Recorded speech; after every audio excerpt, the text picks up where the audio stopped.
Welcome to the T's and C's. Tisa and Chantelle.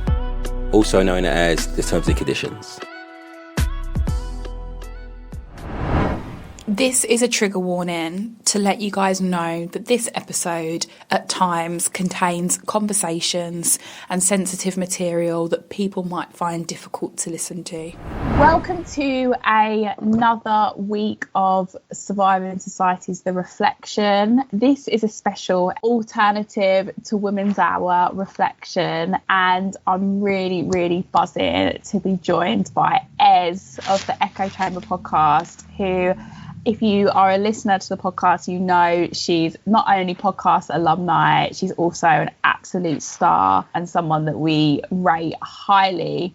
She is a scholar, an advocate for Black working class women. She works on young women, gangs and cities. To me, you're like a mental health advocate, Ez, in the way that you talk about these things. Like, I don't know, how do you get to be defined as a mental health advocate? Scholar. What's that? I said I prefer that to scholar. Scholar. Oh, you're a scholar. I don't know about all that, but I definitely mental health advocate. Yeah, I think that's interesting because I think in terms of the official title, I don't know how someone gets that, but I do think that it is a big focus of mine, based on my own experience and the young women that I work with. It is a big focus of mine, mental health and wellness. So we're going to just talk about the fact that it's Mental Health Week and that we're in the middle of a lockdown and a global pandemic. I feel very fortunate to have Ez as a friend, because Ez is one of the people that I sort of check in with intermittently, and particularly have been during this time. And we were talking in the pre-chat about how much of a roller coaster this period has been in terms of mental health. It's been mad. It's been really, for me personally, it's been a real yo-yo in terms of my output levels, my productivity, just my so what week are we in now? Week 10, I think. Week 9 or 10. Oh, 10. Yeah. So I think that it's been a real I think I spent the first 4 weeks just adjusting to the fact that I'm at home, literally just getting into that new routine of actually I'm at home, actually I'm not able to do what I've been doing, I'm not able to work in the way that I've been working. But then also the young women that I'm working with remotely, just a major shift in services. So much of the support that they access in regards to their mental health and well-being is outside, is face-to-face, is through kind of activities that they're doing, not from the home.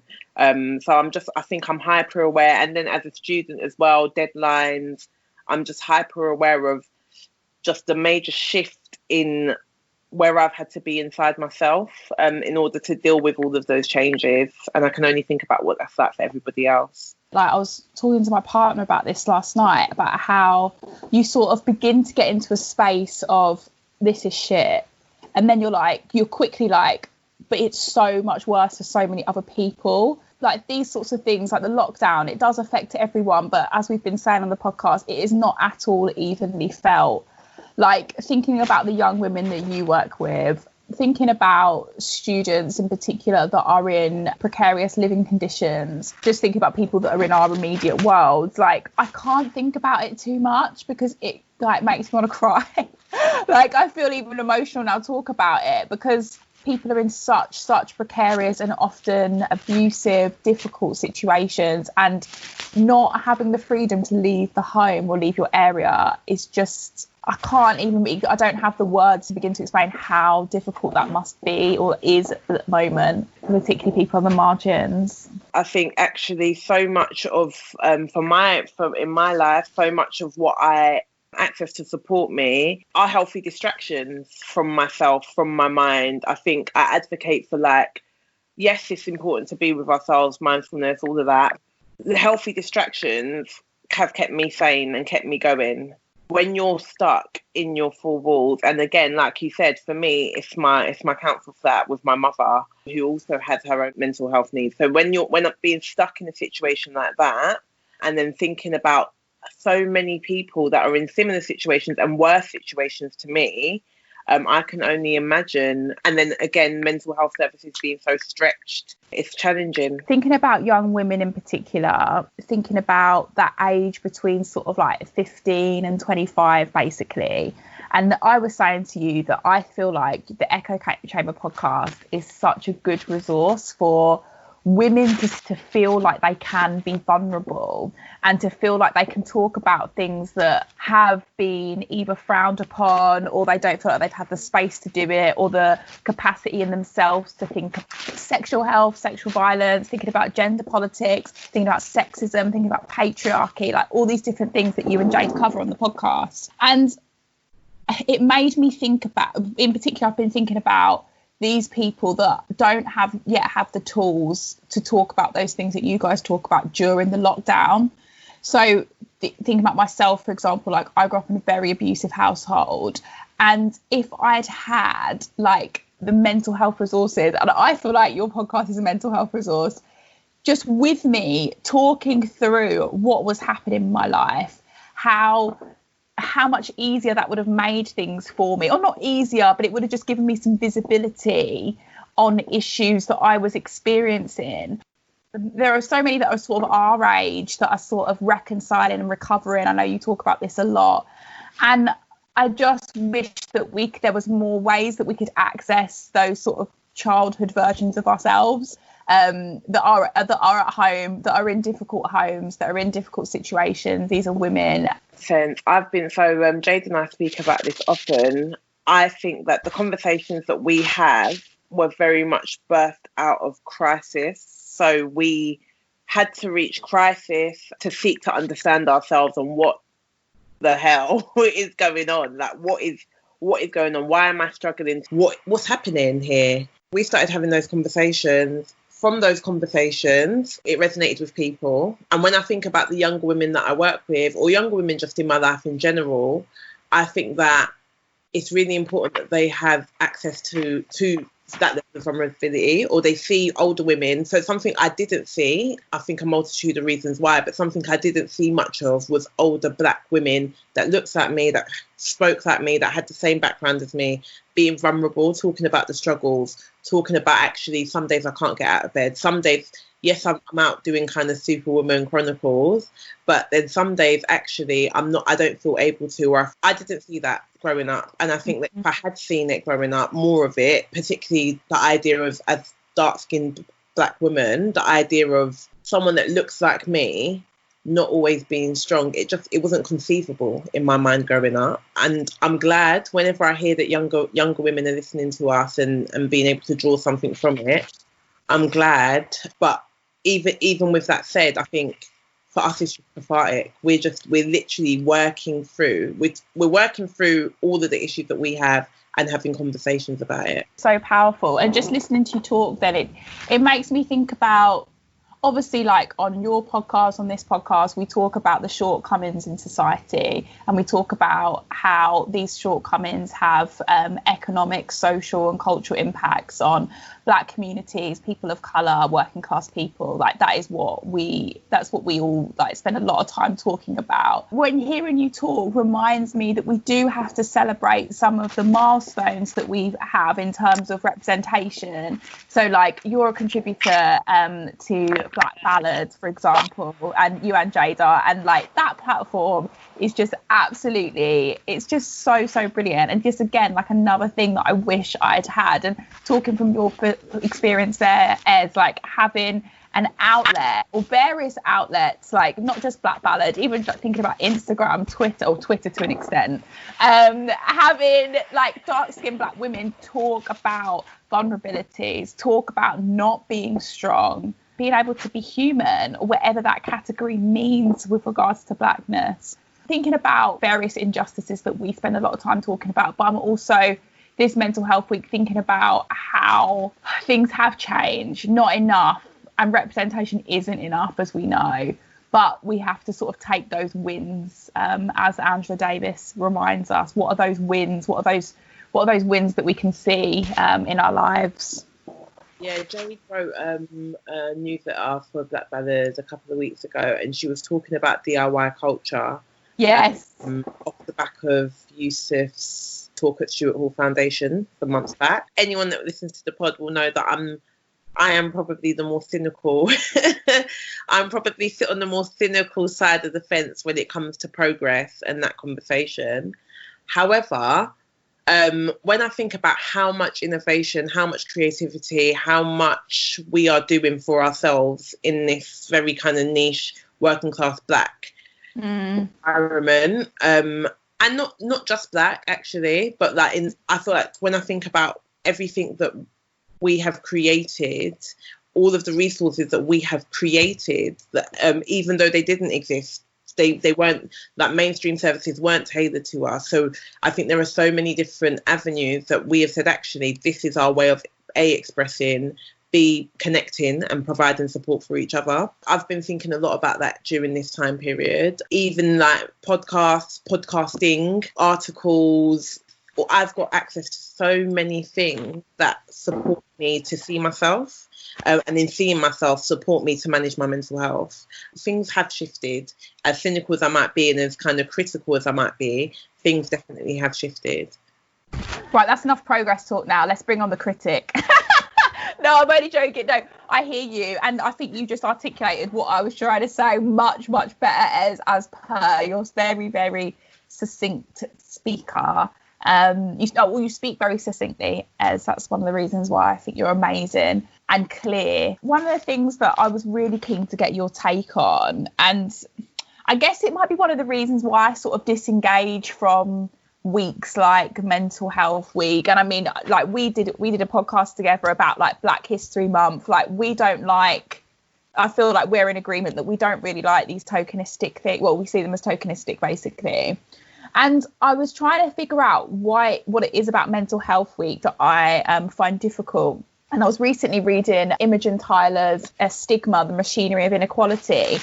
And she talks about the corporatization and the privatization of mental health services, and that being basically government cuts to mental health services, whilst at the same time corporations talking like they care about mental health, and even like the royal family like being advocates for like the mental health, and it's like all those things, and it feels like the public discourse on mental health is a bit of a tool for white supremacy. Like, I know it might sound a bit of a reach, but it feels very, it's a certain type of mental health we're talking about this week. It's a classed mental health. Like, when you hear people talk about, oh, has the stigma of mental health changed? Like, as it adapts, I'm like, for me, I think it might have got worse. Like, you guys seem to have less tolerance for people, but then a cynical version of me is very similar to you, Ez, on that. 1,000,000% with you on that. So even like Mental Health Week, I think about that. I think, what does that actually mean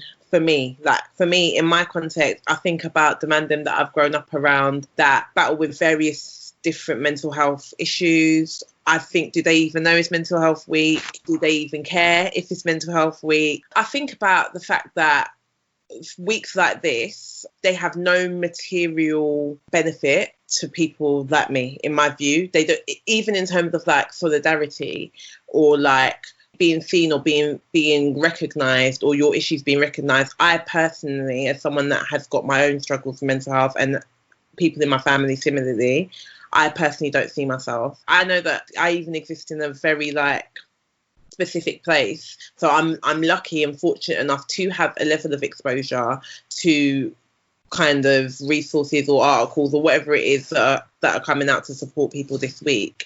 But most people in my life don't have that. So it don't really mean anything. I also go on to think that on what you said about whiteness, it is the corrosive nature of whiteness. Anything that touches, it infects, and it colonizes. It makes it, oh, this is what it looks like. This is how it looks like to combat the stigma against mental health. This is what people with mental health look and sound like. This is what their struggle. And it's always very contained. It's always very, very polished, in my view. Whereas the experiences that I see in the community that I'm from, or in the kind of social settings that I'm in, mental health doesn't look like what I'm seeing.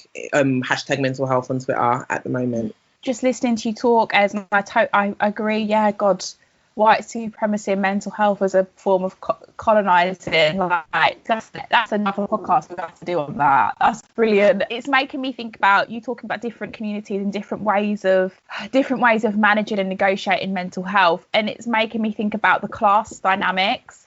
And even though we can talk about the sort of elites and how they've conceptualized mental health, also just thinking sort of like interpersonally between working class family members or people that we know that have had a more marginalized economic experience.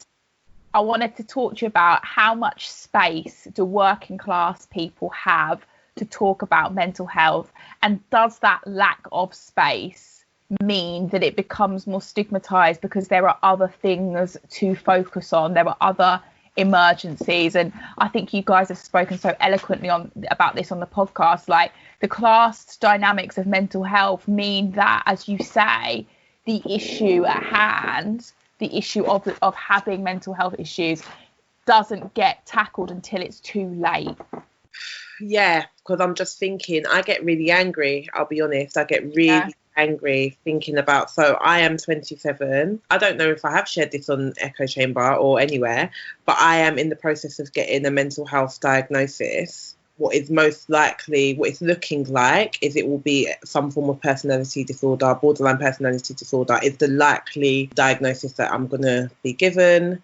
That's at 27. My mum had a psychotic breakdown in her 50s and was not diagnosed with any form of like official mental health label until she was in her 50s and had raised 4 children.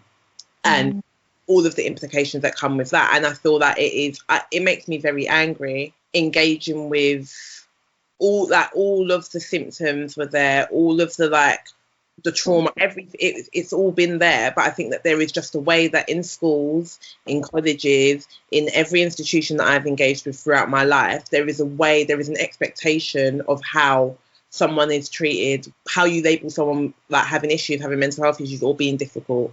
And all of these different kind of very nuanced and like subtle ways that actually, like you've mentioned, in my life, I didn't see any of my issues as issues because there were bigger issues at play.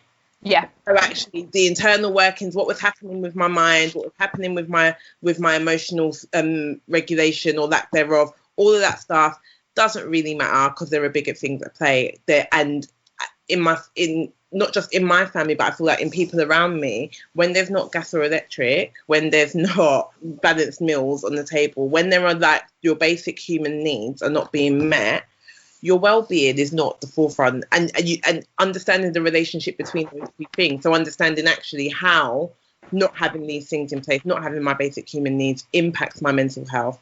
There is just such a lack of understanding, and it makes me very angry because I feel like what happens is you live in survival for a very long time. You end up living in survival because you look to your left and you look to your right, and everyone around you is also in some form of survival. You normalise it, and that obviously has adverse effects on one's mental health. I couldn't agree more, and I guess as well some of the things your experience as like. It reminds me of how structures and institutions continue to fail Black people and also brown people and people of colour as well. Like thinking about institutions and their lack of cultural competency in dealing with things like mental health and sort of positioning behaviours or ways of living in stereotypical ways, in ways that are stigmatising, in ways that just dismiss things as behavioural. Like, it's the amount of Black women in particular that I meet that have had adult diagnoses of very, very, very acute and serious mental health, like daily debilitating issues.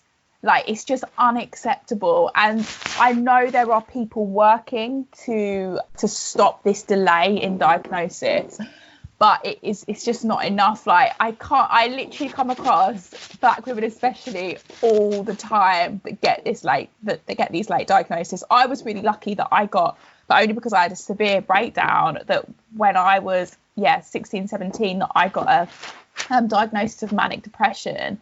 But then it wasn't until I know we've spoken about this before, Ez, and I've spoken about it on the podcast, it wasn't until I was in my mid-20s, I'm only 27 now, so it's only like 3 years ago that I found out that I was high functioning ADHD and that I had dyslexia and that I had dyspraxia, and all those things affect your mental health as well. And do you know what I mean, Ez? Like, you knew that something wasn't right in your head, and for so long you think that it's like some sort of innate racialized thing, which is absolute bollocks, or you think it's something that's individual to you. And of course it is individual to you, but there's ways to combat it, there's ways to deal with it. Like, I mean, I happen to think that my ADHD is actually a gift to me, but equally it can be an absolute burden. But the way I was always dismissed in ways that Black women get dismissed. It's making me angry thinking about it. Because it's we're navigating all of this stuff internally whilst also navigating the violence of institution and the racism of institution. So it's like, it's that internal and external battering, actually, is what's happening. Yeah. So internally, like you said, you know something's not quite right. You know, actually, the way I'm responding or reacting to this, over a period of time, you start to realise, oh, this may be something's going on here.